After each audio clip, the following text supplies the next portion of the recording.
Most people who attempt to save $15,000 never even reach $4,000. Not because they are careless, not because they lack ambition, not because they are incapable, but because they are unknowingly trapped inside a psychological system that has been shaping their financial behavior since childhood. It is uncomfortable to admit, but necessary to understand. The average person is not in control of their financial decisions. Their emotions are. Nearly 90% of individuals who set ambitious savings goals abandon them within the first 6 months. This is not speculation. This pattern appears consistently across behavioral finance studies conducted in multiple countries, across multiple income groups, across multiple generations. The numbers are not the problem. The people are not the problem. The method is the problem. Modern financial advice teaches people to fight themselves. Just be disciplined. Just stop spending. Just control your impulses. But this ignores a fundamental truth. Humans are not rational decision makers. They are emotional creatures who justify decisions after they have already been made emotionally. Not as numbers on a screen, but as a psychological system that can either enslave you or liberate you, depending on whether you understand how it truly works. Because money is never just money. Money is identity. Money is security. Money is fear. Money is power. Money is shame. Money is freedom. And until you understand the psychology behind it, no budgeting app, no motivational speech, no financial book will ever permanently change your results. The human brain evolved for survival, not for long-term financial planning. Thousands of years ago, survival depended on consuming resources when available. Delaying gratification could mean death. The brain still operates under that ancient wiring. That is why saving feels unnatural. That is why spending feels satisfying. That is why future goals feel abstract. That is why present comfort feels urgent. Behavioral scientists call one of the strongest of these forces loss aversion. Loss aversion means that the brain experiences loss much more intensely than gain. Losing $100 feels significantly worse than gaining $100 feels good. This imbalance is not small. It is powerful enough to shape behavior at scale. Now understand what saving feels like to the brain. When you move money into savings, the brain interprets it as loss. When you refuse a purchase, the brain interprets it as deprivation. When you delay pleasure, the brain interprets it as punishment. This is why people feel exhausted when trying to save. This is why budgeting often collapses after a few weeks. This is why people feel guilty when they save, but relieved when they spend. You are not weak. You are not broken. You are responding exactly as your biology instructs you to. The problem is not you. The problem is the system you were taught to use. Traditional saving methods require constant self-control. Every purchase becomes a battle. Every temptation becomes internal conflict. Every decision requires emotional energy. But willpower is not infinite. It depletes. It weakens under stress. It collapses under fatigue. This is why people fail during hard months. This is why people fail when emotions are heavy. This is why people fail when life becomes unpredictable. The solution is not stronger discipline. The solution is designing a structure where discipline becomes unnecessary. Behavioral researchers discovered something crucial. People who removed decision-making from the process saved dramatically more than those who relied on motivation, not because they were smarter, not because they cared more, but because they eliminated emotional friction. They built systems instead of relying on strength. That is where real financial progress begins, not with motivation, not with goals, not with inspiration, but with architecture. When income arrives and savings are delayed until after spending, the brain immediately claims ownership of that money. It becomes emotionally yours. Removing it later feels painful. But when savings happen first, before conscious awareness of available funds, the brain never forms attachment. No attachment means no emotional resistance. No resistance means no struggle. No struggle means consistency. Consistency is what creates wealth. Most people do not fail because they do not know what to do. They fail because their environment is designed to sabotage them. They receive money, they see the balance, they feel rich temporarily, they spend emotionally, they promise to save later. Later never comes. A properly designed system reverses this sequence. The environment changes, the behavior changes, the results change, without force, without struggle, without exhaustion. This is only the foundation. The real transformation begins when we go deeper into present bias, dopamine loops, identity-based spending, ego-driven financial behavior, emotional attachment to consumption, long-term future visualization, cognitive reframing, psychological resistance patterns, and most importantly, how to design a system where your worst habits stop mattering because the system protects you from yourself. By the time most people reach adulthood, their relationship with money is already broken, not because of numbers, not because of income, but because of experience. A child grows up hearing stress behind closed doors, arguments about bills, silence when money is mentioned, parents working endlessly but never seeming relaxed, a quiet fear that stability is fragile. That child grows into an adult who associates money with anxiety, scarcity, and insecurity, even if they never consciously acknowledge it. This is where most financial journeys truly begin, not with math, but with emotional memory. People don't spend because they're stupid. They spend because spending temporarily relieves emotional pressure. After a long day, a purchase feels like comfort. After rejection, shopping feels like control. After loneliness, consumption feels like connection. After stress, buying feels like relief. This is not financial behavior. This is emotional coping disguised as financial behavior. And the modern world is engineered to exploit it. Every app on your phone is designed around dopamine engineering. Notifications, red icons, limited time offers, scarcity messaging, one-click purchases, endless scrolling, algorithmic targeting.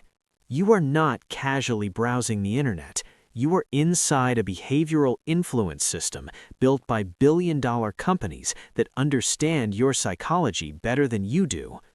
Dopamine is the chemical of anticipation, not reward.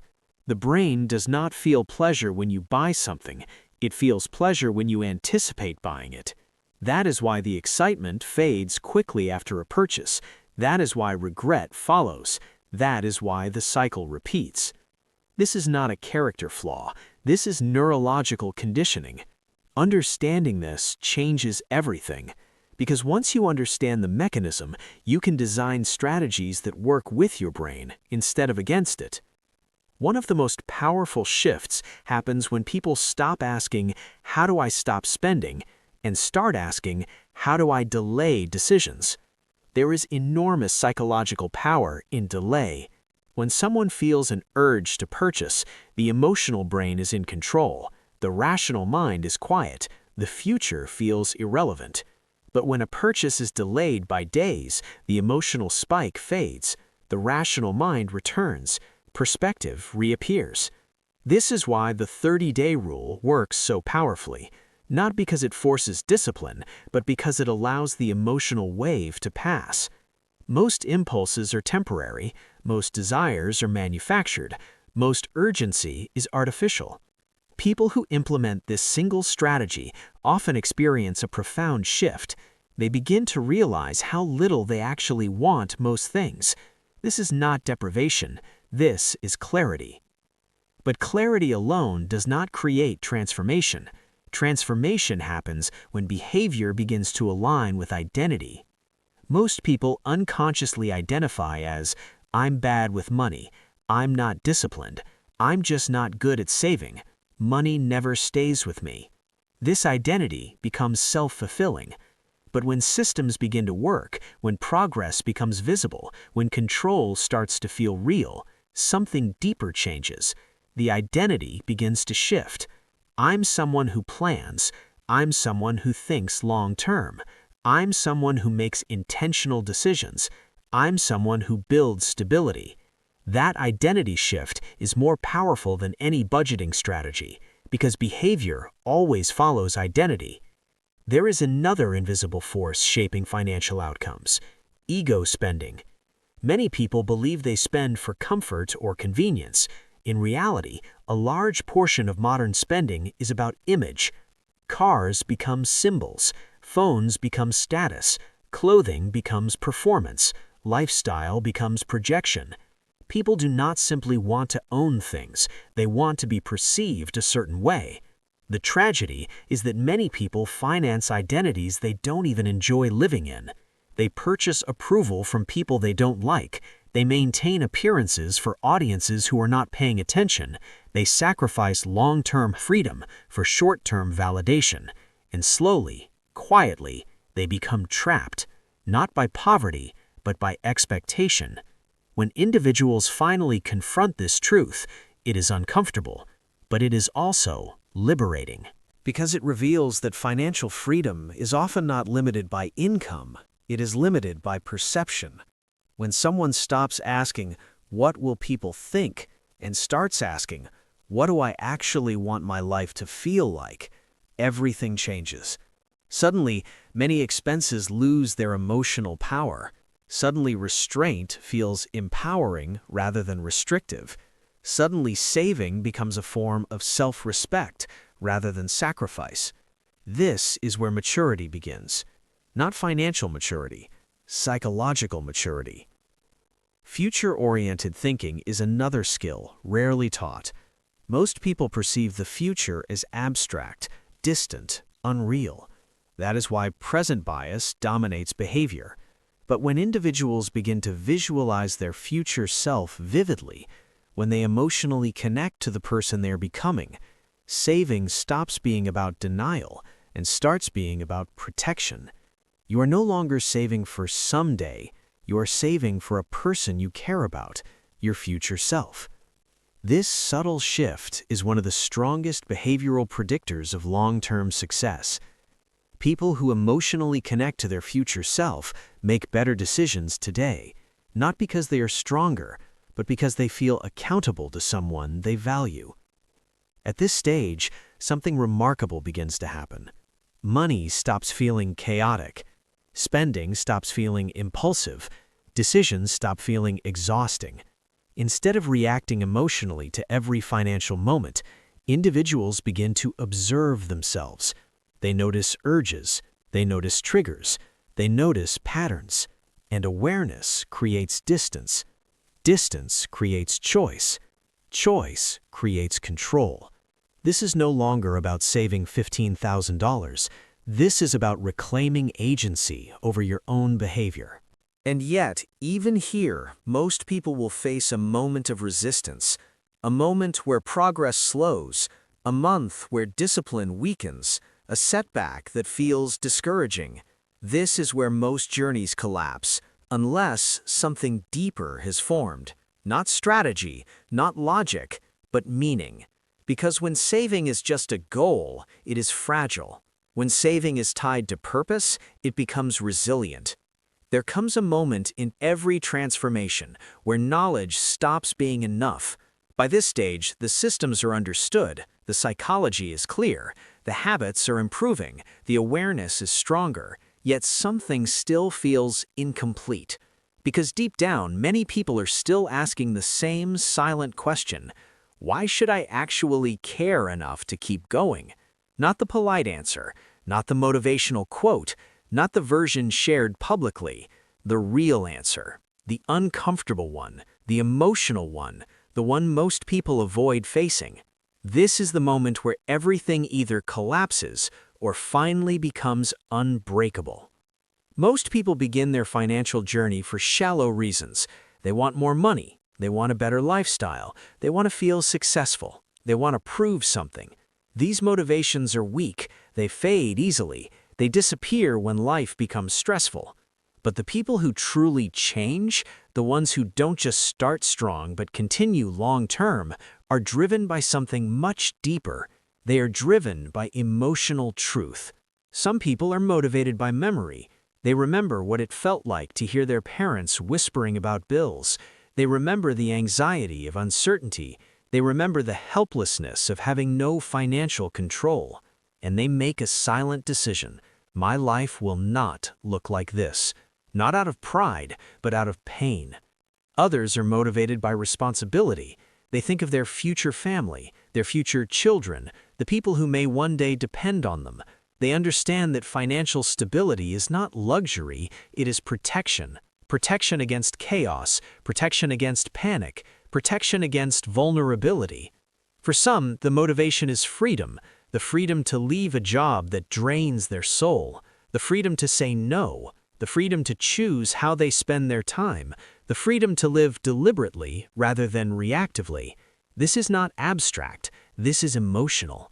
And when the emotional reason becomes clear, something profound changes. Saving stops feeling like efforts, discipline stops feeling like struggle, structure stops feeling like restriction. It starts to feel like self-respect. This is where people finally understand. They were never saving money, they were building power. Power to choose, power to decide, power to breathe without fear, power to live with dignity. Money is no longer just currency, it becomes a tool for autonomy. And that realization transforms behavior more deeply than any financial tactic ever could. At this point, the system is no longer fragile because it is no longer being fueled by discipline alone. It is being fueled by identity. I am someone who plans.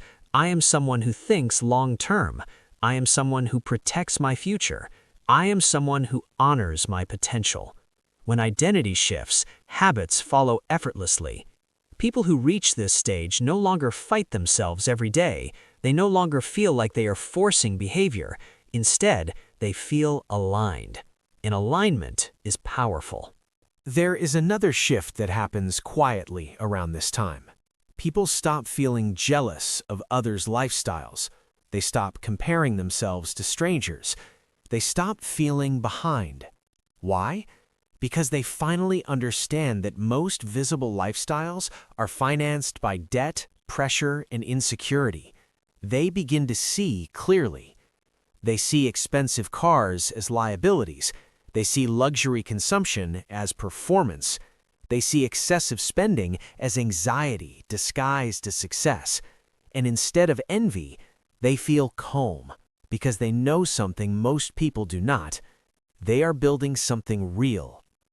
This is when progress accelerates, not because income suddenly increases, but because behavior stabilizes. Impulse spending decreases naturally. Awareness becomes automatic. Decisions become intentional. The system works quietly in the background. The mind no longer resists. The habits become identity. Saving becomes normal. Patience becomes natural. Long-term thinking becomes instinct. And without drama, without burnout, without extreme measures, the numbers begin to grow. Slowly, then steadily, then inevitably. Reaching $15,000 no longer feels extraordinary. It feels expected. Because by this stage, the person has already changed. They are no longer someone who struggles with money. They are no longer someone who avoids financial reality. They are no longer someone who feels controlled by impulse. They are someone who understands themselves, and that understanding is the real wealth. This is the moment most people misunderstand. They think the goal was the money. It was never the money. The money was simply proof of transformation. The real achievement was psychological awareness, emotional control, identity shift, long-term thinking, personal discipline, systemic design, behavioral maturity. These traits do not disappear after one financial goal. They compound, they scale, they carry into every future income increase, every future opportunity, every future decision. This is how ordinary people quietly build extraordinary futures. This is also where the narrative ends differently for different people. Some will hear this message, feel inspired for a few hours, and return to old patterns. Others will recognize themselves in every word. They will feel discomfort, they will feel clarity, they will feel honesty, and they will quietly begin changing small behaviors, not publicly, not dramatically, but consistently. Those are the people who succeed, not because they are smarter, but because they are willing to confront themselves. Here is the truth that separates those who change from those who remain stuck. You do not rise to the level of your goals, you fall to the level of your systems. If you build systems that protect you from your own psychology, you win. If you rely on motivation and willpower, you eventually lose, every time. This is why automation matters. This is why awareness matters. This is why emotional honesty matters. This is why identity matters. This is not about becoming rich. This is about becoming stable, free, intentional, grounded. Because financial stability is not about impressing anyone. It is about waking up without anxiety. It is about making decisions without panic. It is about facing the future without fear. Most people will spend their entire lives waiting for the perfect moment to begin. They will say, after my next raise, after this month, after things calm down, after I feel more ready. Years will pass, nothing will change, not because change was impossible, but because the decision was never made. The truth is simple. You do not need a perfect plan. You do not need a high income. You do not need extreme discipline. You need one thing, a system that makes progress inevitable. A system where saving happens before spending, a system where impulses are delayed, a system where ego-driven choices are questioned, a system where the future is considered before the present. That is it. Not motivation, not hype, not pressure, just structure. Because structure outlives emotion, systems outlast motivation, architecture survives stress. If you build the right system, even your bad days will not destroy your progress. And over time, quietly, steadily, without drama, you will look back and realize something extraordinary. You are no longer struggling. You are no longer behind. You are no longer hoping. You are building. And that is the real ending of this story. Not a dramatic transformation, not a cinematic explosion, not overnight success, but something far more powerful. A person who finally understands themselves. A person who designed their life intentionally. A person who stopped fighting their psychology and started working with it. A person who took control of their future without noise, without validation, without performance. Just clarity, just structure, just progress. $15,000 was never the destination. It was simply the point where you proved to yourself that you were no longer living on autopilot. And once you reach that point, there is no limit to what you can build.